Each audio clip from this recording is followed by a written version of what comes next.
now live from its Manchester studios for your Sunday night enjoyment, drama, comedy, suspense. ABC Television presents Armchair Theatre.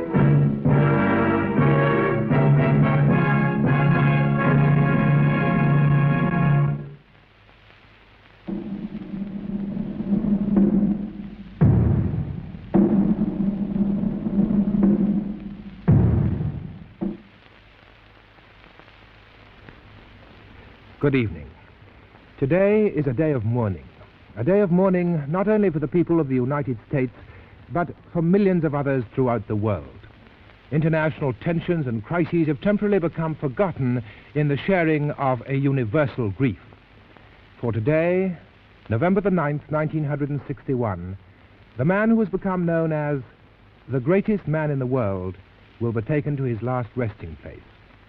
That man, of course, was Jack Pal Smurch. And for the next hour, the ITV network will link up by transatlantic cable with the Federal Broadcasting System of America to bring you eyewitness accounts of his funeral. Over now to Washington.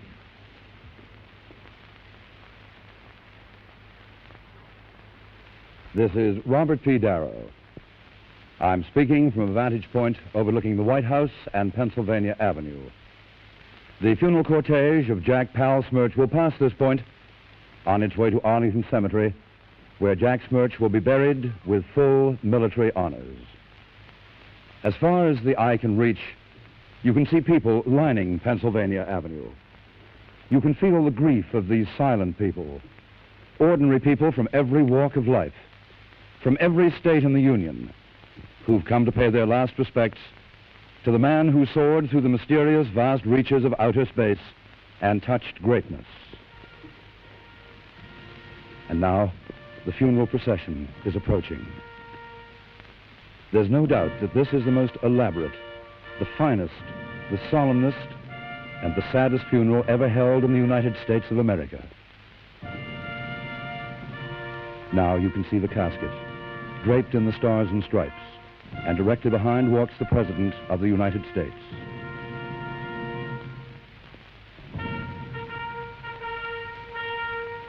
Behind the President are detachments from every unit in the armed forces, from every organization in the United States. The governors of the 49 states, every senator, every congressman, the 9 justices of the Supreme Court will march in solemn procession behind the gun carriage bearing the body of Jack Smurch to its last resting place in Arlington Cemetery. This is R.D. Kallmeyer speaking to you from Arlington Cemetery. I'm standing near the clean white shaft of marble which will mark the tomb of Jack Pal Smurch. At the base of the shaft, there is carved the simple device of a tiny rocket ship, the exact replica of the incredible machine in which this boy, or that's all he was, a mere boy, flew through the blackness of outer space with courage the like of which the world has never seen, and was the first man to land on the moon. This boy became America's and the world's most spectacular and illustrious figure. And now, this boy is dead. There isn't a mother in America today who isn't saying with Jack Smurch's mother, "My boy is dead." There isn't a father in America who isn't saying today with Jack Smurch's father, "My son is dead." There isn't a man, woman, or child in America who isn't saying today, "My pal, Jack Smurch is dead." And now the moment of final farewell is here. The gun carriage bearing Jackie Smurch's casket has come to a stop in front of the platform erected before the white marble monument. It is from this platform that the President will deliver the funeral oration. The President advances to the microphones. Ladies and gentlemen, the President of the United States.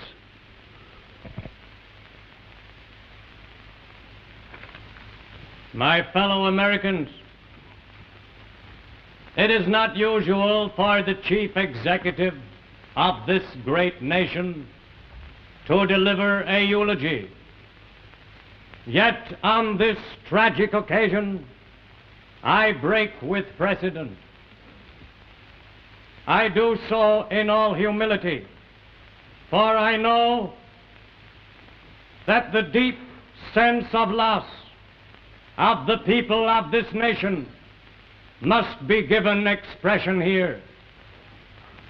So in speaking these words, I am speaking not as an individual, but as the spokesman for 180 million Americans. And yet, as an individual, I did know Jack Smurch better perhaps than anyone else. He was a great man, and like all great men, a simple one. But what can I tell you of Jackie Smurch that you do not already know and feel in your hearts?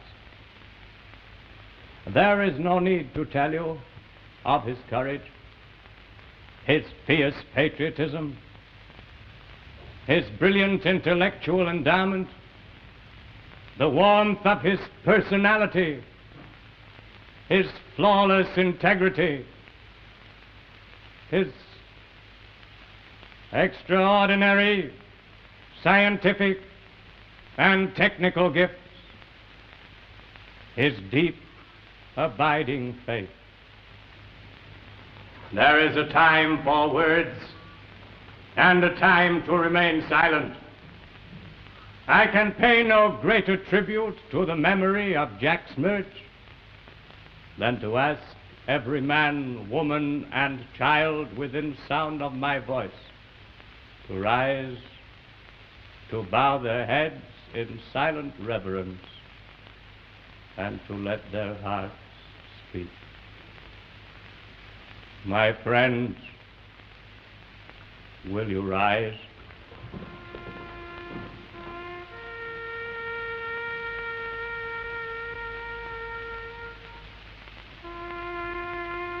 If they only knew what the lousy bastard was really like.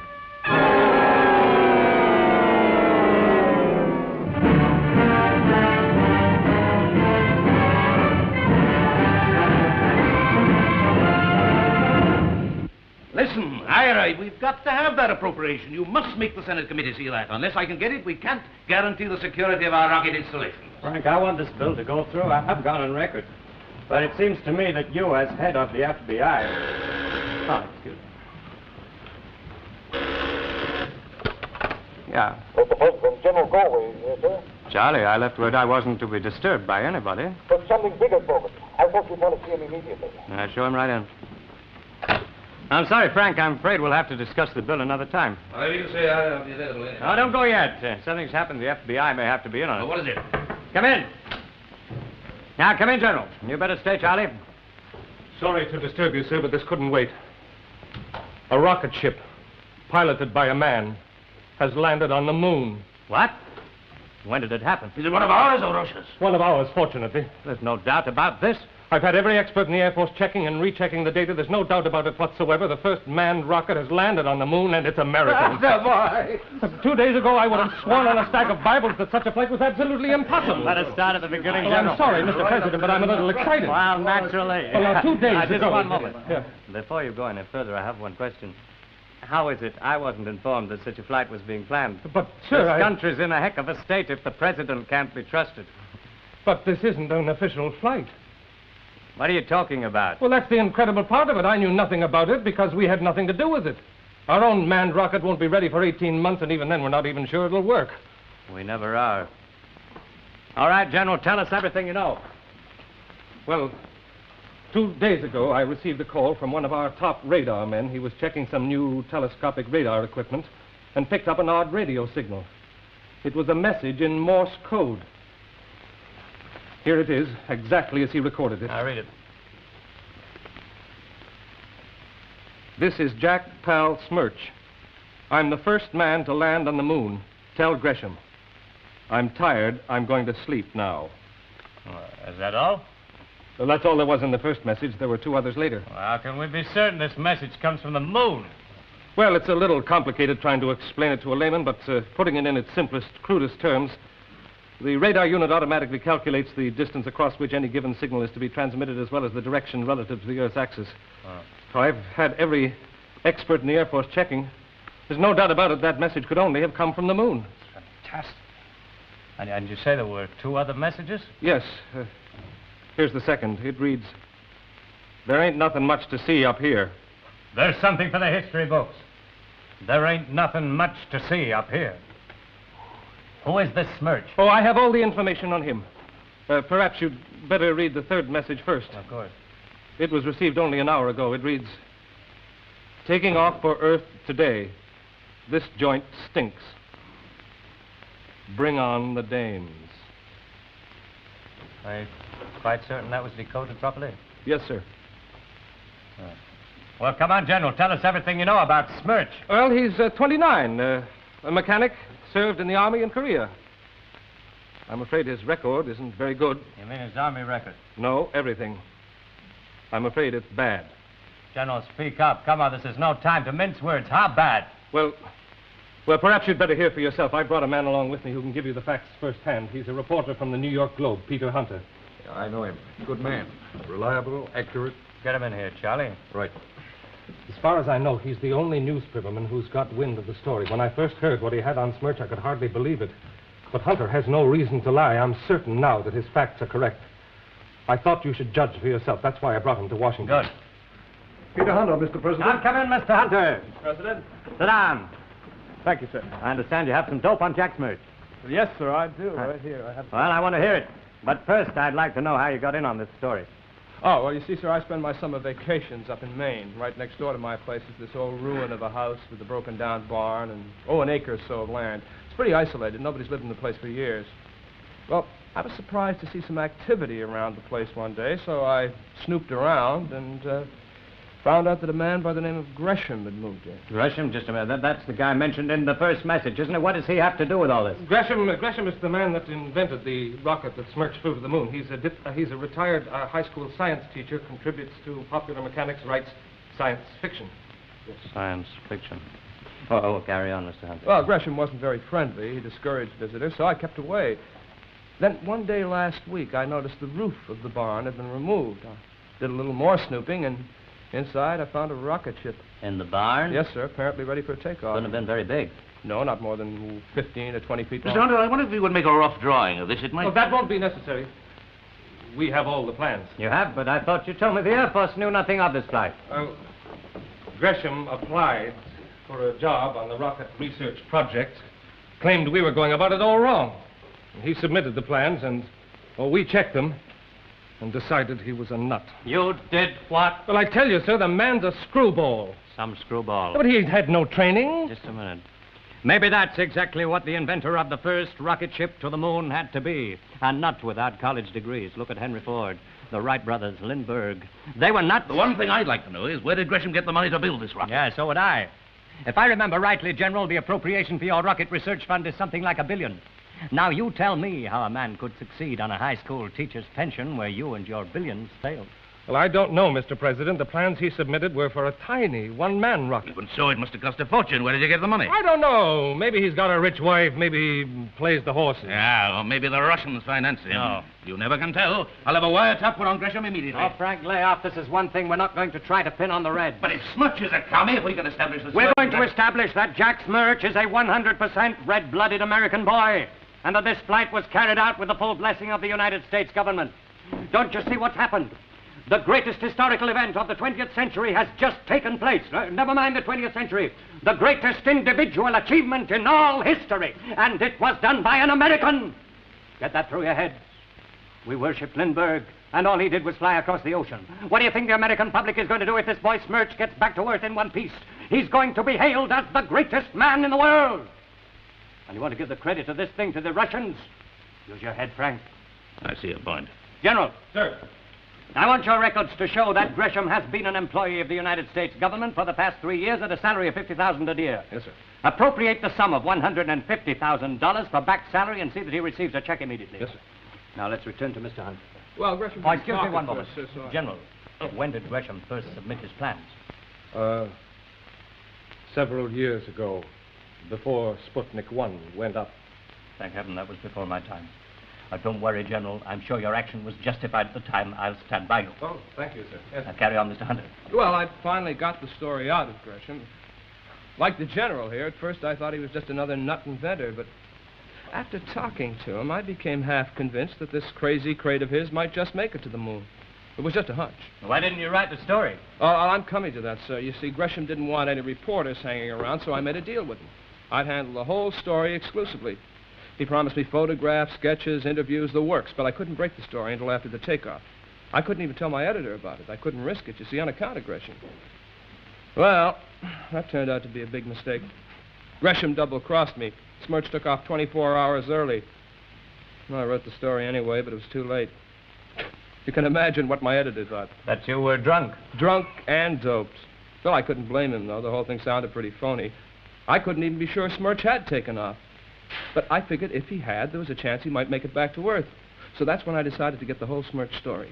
I'd be the first one in with it and have the biggest scoop any newspaper man ever dreamed of. Mr. Hunter, the United States government wants to see that story before it's published. Oh. Of course, this government would never dream of imposing a censorship on the free press. Well, excuse me, Mr. President, but I'm afraid you're going to be forced to censor this story. You see, there isn't a single fact that I found out about Jackie Smurch that's fit to print. Now, right from the start, I realized that some people might not accept the facts, so I took the precaution of tape recording everything I was told. Now, here, I think we can start with this one. You see, there's a microphone in here, sir. Now, the first place I went to was Westfield, Iowa. Jackie's mother runs a little hamburger stand out there. Hamburgers, hot dogs, sandwiches, canned soup, ham and eggs. I don't serve regular meals before 6. Oh, that's all right. I'm not very hungry. Just a hamburger and a cup of coffee, please. Coffee now? Fine. Well, a nice little place you've got here. It's all right. You get a lot of truck driver business? Some. Your name isn't Smurch, is it? What if it is? Do you have a son, Jack Smurch? No. Aren't you Mrs. Emma Smurch? Your husband's name was Henry. You had 2 boys. You're pretty nosy, ain't you? Well, I don't mean to be, Mrs. Smurch. I'd just like to ask you a few questions about your son, Jack. Jack is your son, isn't he? What if he is? Well, I'd like to talk to you about him. You from the cops. What makes you say a thing like that? Anytime anybody wants to talk to me about him, it's a cop. Well, I'm not a cop, Mrs. Smurch. I'm a reporter. Your son's done a pretty remarkable thing. He killed somebody? I always figured he'd end up in the chair. No, it's nothing like that, Mrs. Smurch.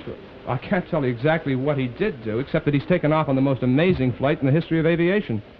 He may become the greatest hero America's ever known. Jackie flying? So now he's going to be a hero like Lindbergh. Greater than Lindbergh if he makes it. We're not sure yet when he's going to land. So, he ain't landed yet. So you're going to be very proud of him when he does.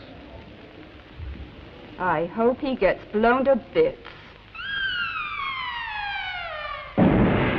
Hope he gets blown to bits. Did you say Jackie Smurch? Yes, I understand he was once a pupil here. Yes, he was. I remember him quite well. He was in my class when I had the 8th grade. I wasn't principal then, just a teacher. Oh, yes, I remember Jackie. From all the pupils I ever taught, and I've taught thousands, I think he was the most vicious boy I've ever known. If there was one shred of decency or goodness or plain ordinary human feeling in him, I was never able to bring it out. And the school board here in Westfield, well, they always say I'm too soft with the boys, that I overdo the human touch. But to me, Jackie wasn't human. He was a sadistic little monster. His classmates hated and feared him. He was dirty in body and mind, rotten to the core. Oh, yes. Yes, I remember Jackie. Every morning when I shaved. Yes, Jackie did that with a knife he stole from a Boy Scout. I'm afraid there isn't much I can tell you about Jackie Smurch. I've been a minister here in Westfield for nearly 30 years. But in all the years I've known him, Jackie came to church only once. I'm afraid the Smurches are considered a bad lot by everybody in town. The father is serving a sentence now for stealing spotlights and radios from tourist cars. There's a younger brother, A weak-minded lad. He was sent to the reformatory for theft. No, I'm ashamed to say there is little good can be said of the Smurches, but Jackie seems to have been the worst of the lot. I know of at least 3 young girls in this town whose lives have been ruined because they believe Jackie's promises to marry them. For years, the Smurches have been despised and feared and considered a menace, and it's been beyond my power to change them. Perhaps if they had come to church. But as I told you, Jackie only came to church once. That was the night he bashed the sacristan on the head and stole the altar cloth. Smurch, you said? Let me see now. Smith, Smollett, here it is. Smurch. Some record. 1945, assault with a deadly weapon. 2 years in the state reformatory, not the teacher. Not the teacher. 1947, robbery and assault. Robbed the church that time. 2 years. 1948, car theft. 1 year. 1949, attempted rape. Paroled after serving 1.5 years, inducted into the armed forces. That's all. That's all he said. If he's going to be the big hero you say he is, mister, guess the Army must have made a man out of him. Yeah, I remember Smurch all right. On account of him, I practically went through the whole Korean campaign walking backwards. If I hadn't, the little weasel would have shot me in the back sure as anything. Next. Yeah, he was laying for me from the day we hit the beach, so. Never did figure out why. He hated everything, that guy. One day when we was dug in on the Yellow, he got so full of hate, he went out there and wiped out a machine gun nest, single-handed. One of ours. You bet your life I know Jackie. Him and me, we're sort of going together. You know what I mean? Engaged like. Well, he never give me no ring. But we're engaged, all right. Oh, if he thinks different, he's got another thing coming. He ain't gonna run out on me. 2 weeks now I ain't seen him. You know where he is, mister? I gotta find him real soon. I'm in trouble. Real trouble. I wouldn't be telling you all this, mister, only I'm a little crocked, see, and kind of lonely when you're sitting all by yourself in a crummy flea bag in Brooklyn, getting crocked and waiting for some guy to show up and do like he said. And believe me, when he shows his piss around here, he ain't getting away until he does. He's got him. He's just got him. I don't care how big a hero he's going to be. He's going to do just like he said. Dirty, lousy bum. Dirty, lousy bum.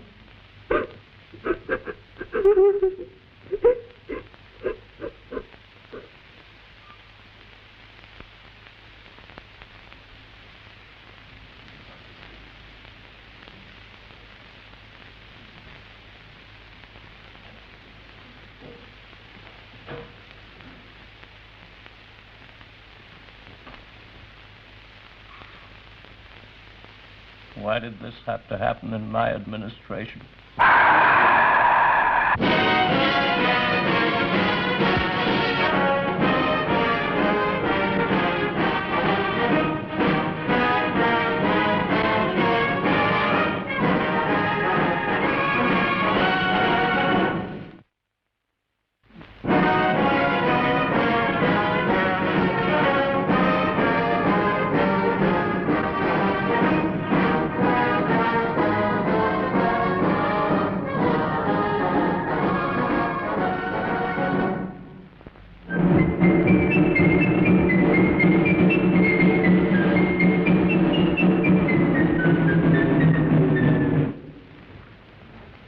That's appalling. Appalling. Are you quite sure? Are you certain the people you spoke to were not mistaken? You heard for yourself, sir, and I double-checked everything. Here, photostatic copies of Smurch's police and army record. No. The story will have to come out. You can't hush up that kind of background. Not unless you impose a censorship. How can I? There's no question of security involved. The press would never stand for it. I think they will, Mr. President, if they're approached in the right way. I don't think any self-respecting editor will want to publish this. It'll have to be a voluntary kind of censorship, though, self-imposed. You think we could get complete cooperation? Well, look at me, sir. Here I am with the biggest story in the world, and I'm willing to let it go down the drain. I don't want to sound corny, sir. It's just that, well, I feel if What this he's thing trying ever to got say, out... sir, is that it's a question of national honor. Thank you, gentlemen. All right, let's go to work. Charlie, I want every editor of every newspaper in this country flown down here for a conference immediately, top secret. Right. Mr. Hunter, you are now on a special assignment for the United States government. You will work with Charlie handling the press, and you will be directly responsible to me. And Charlie, I want a meeting of the emergency committee of the cabinet called for 1 hour from now. I already called it, sir. Good boy, General. Sir. Have we any way of knowing when Smurch may land this rocket ship of his? As far as we know, from radar, Smurch is anywhere from 72 to 24 hours away from the Earth. We'll have to work fast as possible. Let's assume he's only 24 hours out. Have we any way of knowing where he may land? We can't be certain of that either, but most likely it'll be somewhere along the eastern seaboard. Can we establish radio communication with Smurch? We've been trying to, but so far we've had no answer. I want reports on the hour every hour. Yes, sir. Any other ideas, gentlemen? Frank? Yeah, I think we should assign FBI agents to keep around-the-clock watch on everybody who knew Smurch intimately, especially his mother and that girl in Brooklyn. They might make trouble. All right, let's play it safe. Go ahead. What about Gresham? Gresham seems to have disappeared. I've tried to find him, but I can't locate him anywhere. You haven't been looking in the right place, Mr. Hunter. This afternoon I had a report from the New York State Police. Gresham is in the alcoholic ward of Bellevue Hospital in a coma. That's all we needed. The world's greatest inventor, a dipsomaniac. All right, have him flown down here to Walter Reed Hospital as soon as his condition allows. And Frank, I want a day and night guard outside his room. Jack. As soon as we are certain the Smurch is going to make it, there will be a radio and television network broadcast. I want you to make it, General. Start preparing a draft. And Charlie, check with the networks. All right. The committee, sir? I'll see them at once. Right.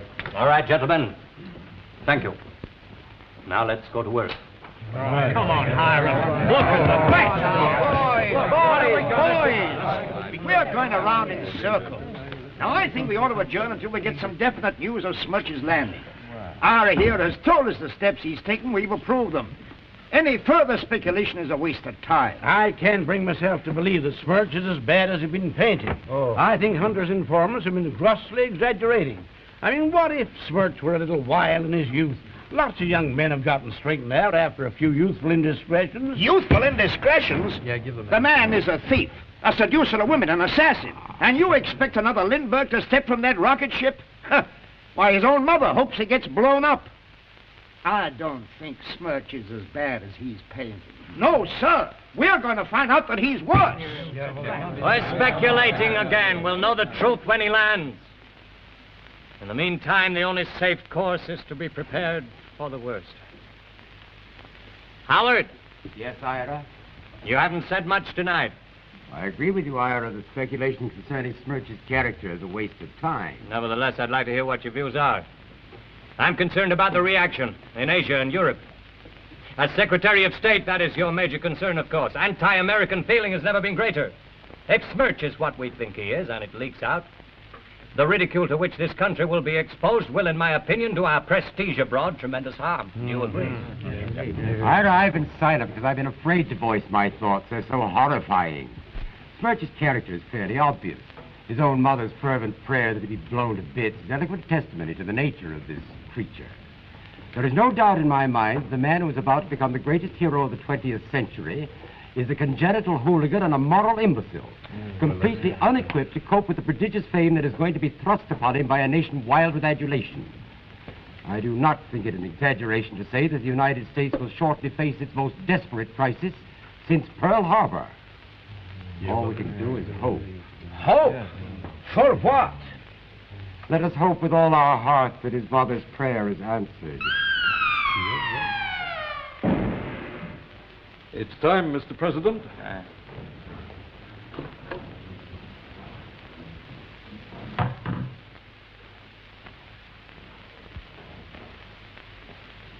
This is the Federal Broadcasting Corporation. Please stand by for an important announcement. We take you now to Washington for a special bulletin of vital info to every American. The announcement will be made by General Galway of the Army Air Force Rocket Research Project. General Galway. Fellow Americans, the President has conferred upon me the signal honor of announcing to the world that a flight into outer space by a human being has been successfully carried out. For the first time in the history of the world, a man from our planet has landed on the moon. The flight was made in a rocket of revolutionary design built by an American inventor and piloted by a young American war veteran. His name is Jack Smurch. The Army Air Force has been in constant communication by radar and radio with Mr. Smurch ever since he landed on the moon. His return voyage was successful, and his rocket ship is expected to land at LaGuardia Airfield in New York City sometime tomorrow. Our next bulletin will be 2 hours from now. Until then, there remains only one more thing to be said. Jack Smurch, on behalf of the United States government and for the American people, I salute you.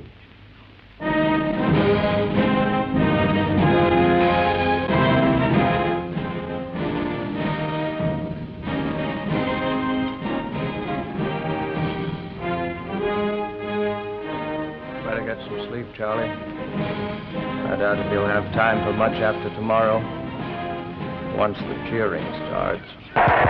Darkness has fallen, but you can still hear the cheers of the crowd here at LaGuardia Airport. Such cheers have not been heard in this land since Lindbergh landed the tiny Spirit of St. Louis back in 1927. It's a mass of people going wild with adulation verging on hysteria. As it is with the crowd here at LaGuardia Airport, so it will be throughout the nation and the world. It's Jack Smurch's destiny to be worshipped as no man has ever been in our time. From the moment his incredibly tiny rocket was sighted over the field less than an hour ago, the cheering has continued without let-up, ear-shattering, almost frenzied waves of sound.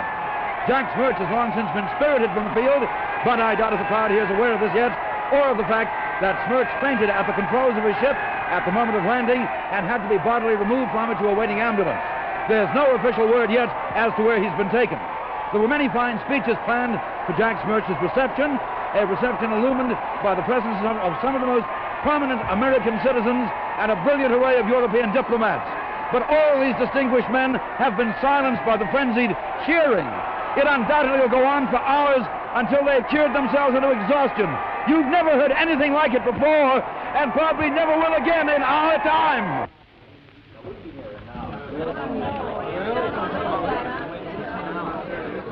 Hey, Pete, you did your... All right. Now, hand those around. You boys understand the conditions under which you're being allowed to interview Smurch. Conditions? Pete, you're beginning to sound like a senator. There's a rumor you used to be a newspaper man yourself, Pete. Care to deny it? Oh, I'm sorry, boys. I don't mean to sound stuffy. I'm just carrying out the president's orders. Well, what's the big mystery? Why all You'll the hush-hush? find out why in a minute. Now, first of all, I want to make one thing quite clear. All stories on Smurch must be submitted for clearance. Oh, this is great.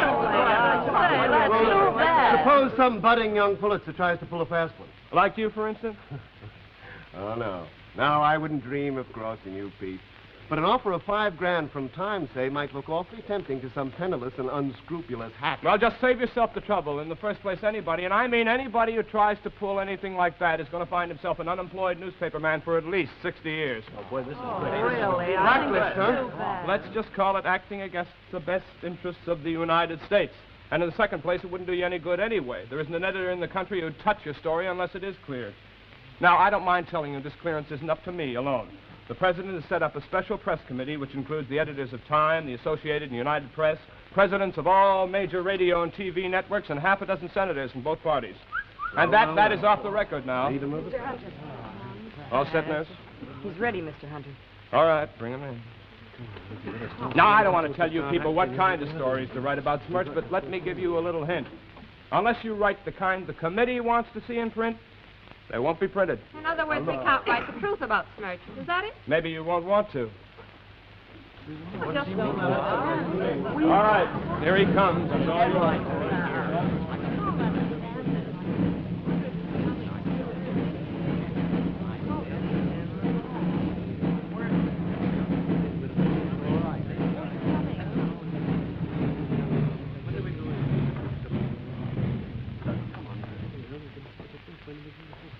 Mr. Smurch, exactly where... Pipe down with you! I'm going to do all the talking here. You guys just write down what I'm going to say. Come on! Shut up! I don't like answering a lot of jerky questions. It gets me very nervous, you know. Had enough of that at reform school. All them psychiatrics snooping around, trying to make out like I was nuts. So there ain't going to be no questions, okay? Now, first thing I got to say is I should put it over on them jerks in that lousy Air Force we got, huh? You can't say that, Mr. Smurch. No, but they were the guys that said I couldn't fly a jet in Korea. Yeah, they shoved me into infantry. Go on. You walk, Smurch, they said. You ain't got the guts or the brains to fly like us fancy gentlemen. Oh, boy, did I show 'em up? Yeah, you just put that down like I say. The U.S. Air Force stinks, huh? Jackie, I told you before, you can't say things like that. I can say anything I want, can I? I'm a hero, ain't I? Yeah, the greatest hero that ever lived. First guy to the moon and back. Yeah, who's going to stop me from talking, huh? Now, look, Mr. Smurch, you are a hero. But I'd like to point out that American heroes in the past have been noted for their modesty. You must have heard of General Charles Lindbergh. Oh, yeah, I know all about him. And you can tell the cockeyed world he's a big nothing compared to me. Yeah, all of them big shots is jerks. That Lindbergh, that Admiral Byrd guy, a dime a dozen heroes. I'm the guy that flew the moon, you know. Now, Jackie, these ladies and gentlemen are here to interview you. Why don't you give them a chance to answer some questions? Nuts to that. Now, look, I did it, see? I did it, and I'm going to talk about it. Now, give me a cigarette, and you guys just sit down and listen to what I got to say, huh?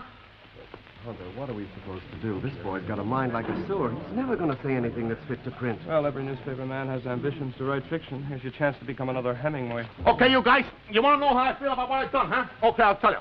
I'm the king of the world, see, and I want everybody to know it, huh? The king of the world. Yeah, go on, write that down. The king of the world, yeah? That's right, huh?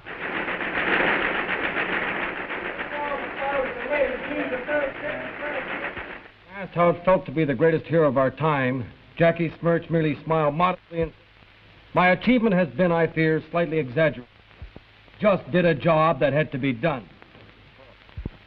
Done something that nobody's ever done before, see? Nobody had the guts. John, it took guts, plenty of guts, to get in that rocket and go off the way I done. There ain't nobody living's got that kind of guts.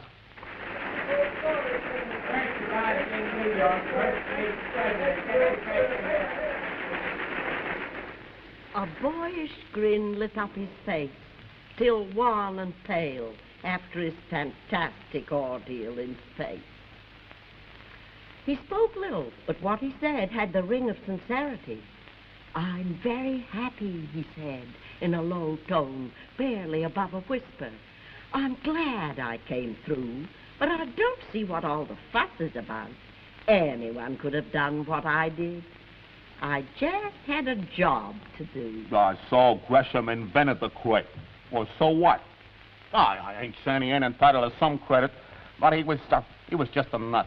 No, he was lucky. No, honest, no kidding. You know, half the time he didn't know what he was doing. He didn't have to get in it and fly it. You know, I could have blown up even before I took off. Remember that. Yeah, and you tell the American public to remember that when they're handing out the credit. I'm the guy that took the chances, huh? The real credit, Jackie said, belongs to Dr. Gresham, the inventor of the rocket. He is a man of genius, one of the great benefactors of mankind. His achievements rank with Edison, the Wright brothers, Albert Einstein. Took the chances, see, not Gresham. I took a gamble, and I won. Yeah, and there ain't nobody going to forget that, not as long as I'm around to remind them. You want to know why I did it, huh? Why I took the chances? Yeah, I'll tell you why. Because I wanted to show certain people that Jack Smurch is somebody and they're nothing, see? Yeah, now I'm even with them. I showed them all. Yeah, that crummy teacher of mine got me sent up when I was 14. Yeah, that preacher, he got me 2 years. Yeah, frame me. Yeah, frame me, that's what. Yeah, and that punk sergeant, yeah, always giving me the dirty details. Lead man on patrols, trying to make a target out of me. You know, and that old lady of mine, she ain't no better. Throwing me out of the house when I was a kid. I hope you wind up in the electric chair, she says. Yeah, well, she's in for a shock. Yeah, that's pretty good. Yeah, you write it down. All the time I was up there, I kept saying to myself, so, huh? What were Jackie's thoughts as he soared through the blackness of space, with only the stars to keep him company on his flight to the moon? Jack's boyish face took on a reflective look, and he said in his quiet, soft-spoken manner, "No, I wasn't really alone out there. I kept thinking of all the people who'd helped me and had faith in me. My 8th grade teacher who first roused my interest in science. And our minister back home in Westfield who taught me the real meaning of Christian humility. My sergeant in Korea who died saving my life. They were all up there with me. And all my loved ones, Dad, my kid brother, and Mom. I never forget what she used to say to me when I was a kid. Jackie, she'd say, in the years to come, no matter where you are, no matter what you're doing, just remember, Mom is praying for you. Mom was with me up there. Jackie paused, puffed deeply on his cigarette, then added solemnly, and someone else was up there. God was with me. I never doubted that. Yeah, sure I was scared. Wouldn't you have been? I could have blown up any minute. Yeah, I didn't even know if I was going in the right direction.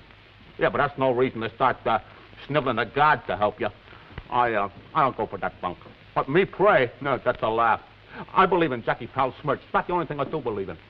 Anyway, I didn't need to pray. I had something better in case I got the jitters. Yeah, before I took off, I lifted a gallon of gin off Gresham. And every time I got to thinking about cracking up, I just took me a good stiff slug. Yeah, boy, by the time I hit the moon, was I stinking? Yeah, as soon as I stepped out, bomb, it hit me. Yeah, I was the first guy ever to puke all over the moon. Yeah, nobody's ever done that before. Yeah, nobody ever done that.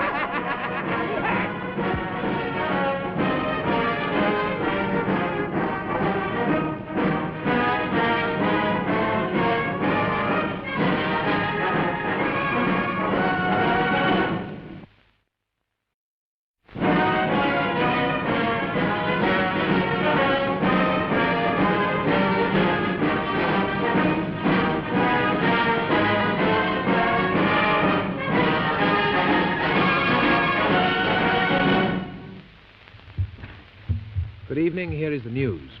Jackie Smurch is still confined to his suite at the Walter Reed Hospital. The medical staff in attendance say that further rest is imperative before he fully recovers from the traumatic experiences of his flight. Meanwhile, the American nation is waiting with ever-growing impatience for the first public appearance of its greatest hero. For the second time in 2 weeks, the official reception planned for him in New York has had to be cancelled. Peter Hunter, the spokesman for the White House in all matters concerning Mr. Smurch, stated today that the reception definitely would be held, but that no new date had been set. Mr. Hunter emphatically denied rumors that Mr. Smurch is becoming restless in hospital and would like to leave. Yeah, what goes? You and your doctor's orders. Yeah, there ain't nothing wrong with me that a broad couldn't fix up. Now, look, you promised me you'd let me have a couple of dames up here. And what happens? You don't even let me see no nurses no more. Come on now, you know why. All right, so I made a few passes. Is that a crime? Aren't the male attendants taking good care of you? Yeah, they ain't doing nothing for me. And you can't kid me who they are. They're FBI men, yeah, watching me day and night like I was some kind of a hood or something. We're concerned for your safety, Jackie. Now, don't hand me that. Just keep me a prisoner, yeah. You can go by from the window. Look at that. Yeah, well, you're up this for me, and you're going to get away with it, see? I want to see a lawyer. I'm going to make a big stink, huh? I want to get out. Yeah, I want to get out, see? Gentlemen, I apologize for calling this meeting at this late hour, but I'm sure you'll appreciate the urgency. I feel the final decision must be made by this cabinet. We can no longer postpone Smurch's public appearance. Our censorship arrangements are still 100% tight, but already ugly rumors are beginning to circulate as a result of Smurch's non-appearance in public. My barber told me this morning he heard the search had gone insane. My Jacker told me that she heard he died as a result of injuries sustained on landing. Assassinated by communist thieves. There are dozens of other rumors, all equally fantastic. Yeah, but we can't go on in this way, keeping him prisoner at the Walter Reed. I agree. The reception will have to be held. Smurch will have to appear. We'll have to make him a general in the army, give him the Congressional Medal of Honor. Our only hope is to find some way in which Smurch's public behavior can be controlled. Just what do you propose, Ira? 2 days before the reception, a secret conference in New York City on November the 7th of top government officials. We'll ask some of our leading journalists and educators to be there. The purpose of the conference will be to instruct Smurch in the ethics and behavior of the heroes.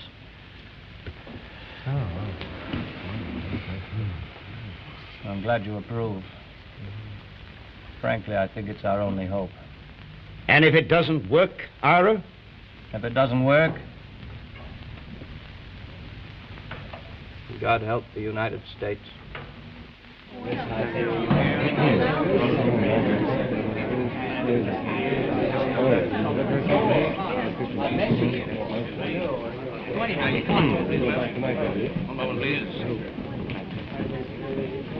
Excuse me, Mr. Secretary. Yes, Frank? Hunter's on his way up with Smudge. Good.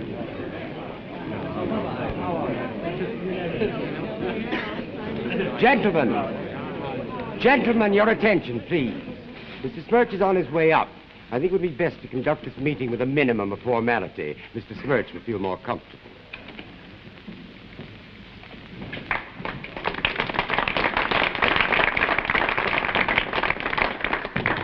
Secretary? Hello, Pete.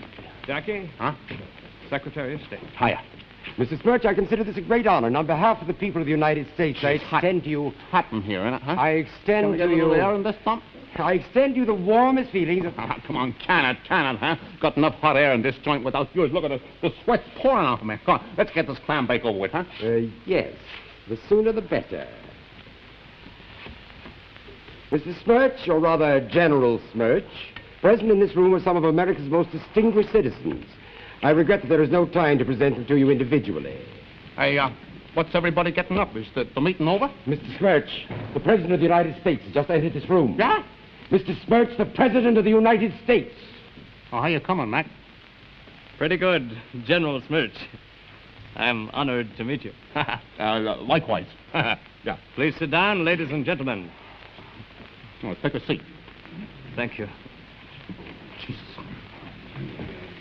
It's hot, isn't it? Huh?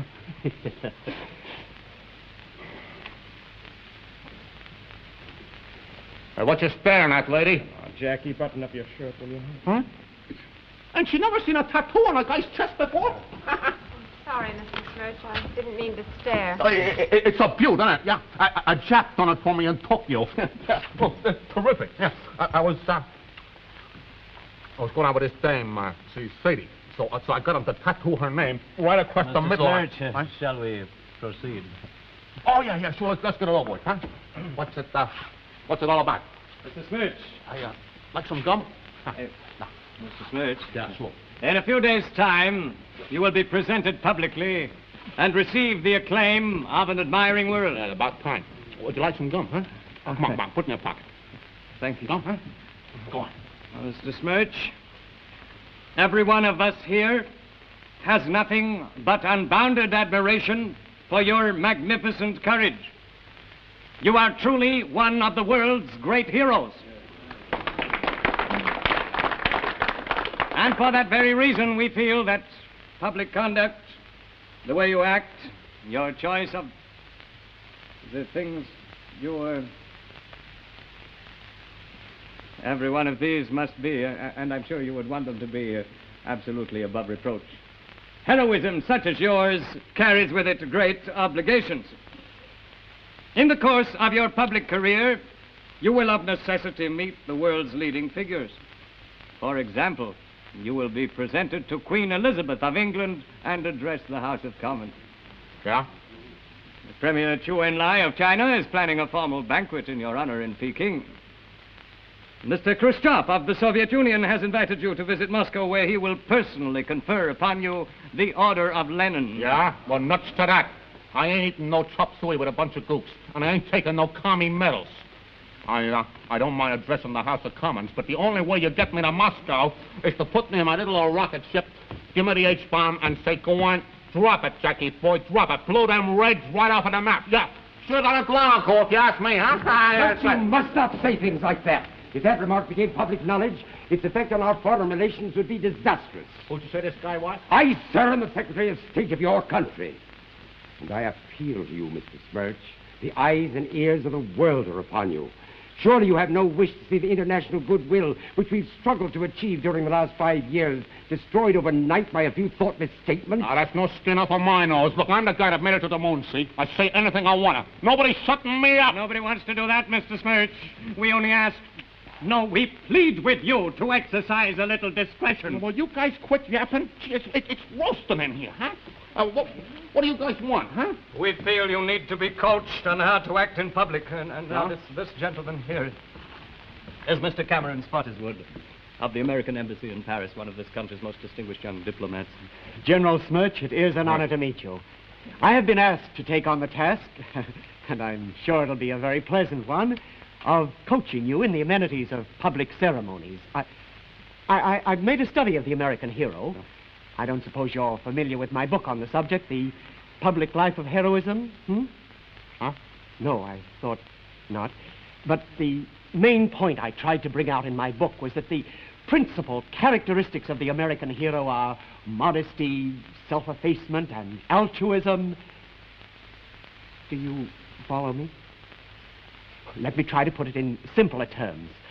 Men like Lindbergh. Yeah, I get you. You want me to act like a softy, huh? Like that naminy-paminy baby-faced Lindbergh guy.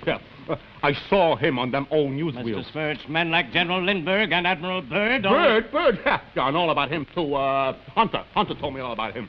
Byrd, he was just a... Smurch! Now, look, them guys like Lindbergh and Byrd, they had nothing on the balls, see? Oh, Jesus, hot in there, huh? Now, listen, I don't want to know from all this hero bunk. All I'm interested in is when do I start cutting in on the parties, huh? When is there going to be something in it for me? You know what I mean, money. Money? Yeah, money, the green stuff, lettuce. Oh, don't look so dumb. You're getting yours. That's all I'm interested in, the payoff. Gee, I bet I could make a bundle, huh? Just, like advertising, endorsing things, like on the newspapers and TV, like cigarettes and toothpaste and hair cream. Yeah, big money. Oh, geez. I want to get someplace where it's cooler. I've been cooped up plenty for 3 weeks. I want some air, huh? Hey! Hot dog, listen to that! That's my name they're shouting down there. Yeah, go on, babies. Do Tom, sell those papers. That's money in the bank for your pal Jackie. That's great. Gentlemen, the situation has become intolerable. The good name of the United States is hanging in the balance. Only desperate and resolute action can save us now. There is only one way out. I have discussed it with the Secretary of State. Extra! Read all about it. All about the world's greatest hero. Little old Jackie Smurch, huh? Hey, listen to that. That's my name they're shouting on there. Smurch!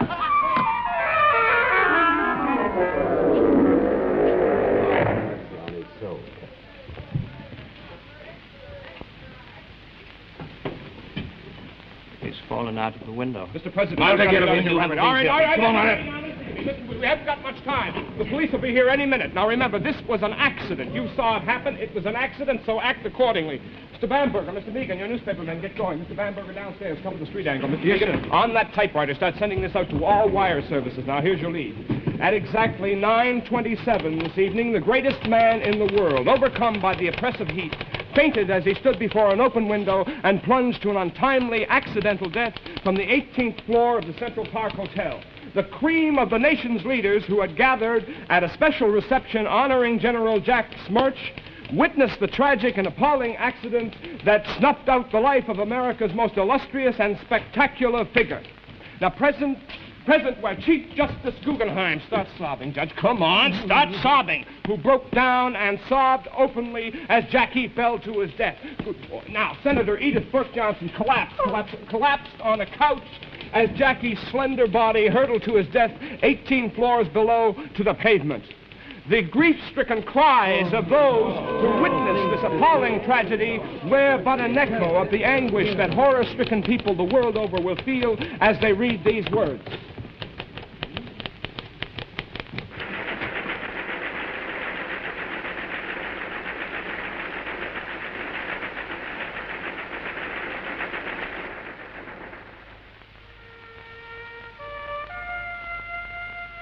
If they only knew. But they never will. Well, so long, pal.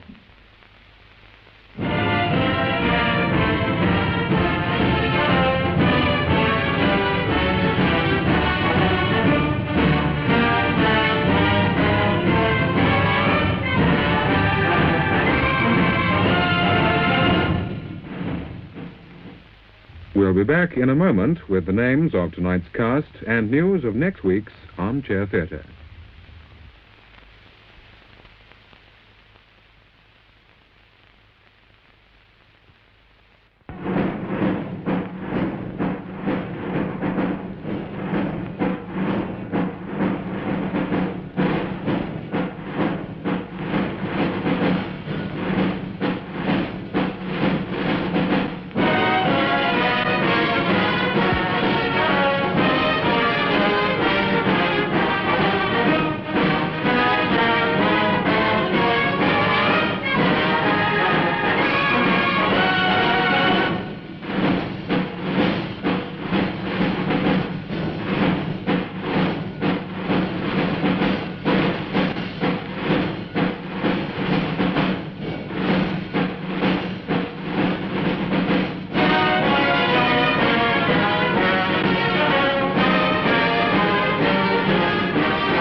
Armchair Theatre was an ABC network production from Manchester.